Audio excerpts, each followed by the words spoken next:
Continuando na limpeza das lajes, mostrei-te no outro vídeo como limpá-las com um kit que eu comprei na Amazon.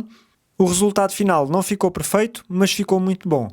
Para fazer uma melhor limpeza, sugeriram a limpeza junto com um produto químico, hipoclorito, ou então, como eu tinha sugerido, usar uma máquina de lavagem de alta pressão. Como adquiri recentemente a lavadora de alta pressão da Parkside, decidi fazer o teste. Então aqui tens a laje que eu limpei com a escova que comprei na Amazon e aqui tens a laje que ainda não foi limpa. O inverno deixou-a muito encardida. Já tenho a máquina ligada e bora lá!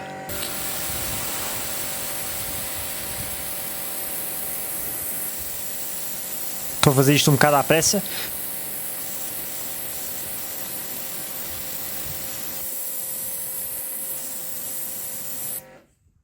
Como podes ver, a diferença é da noite para o dia.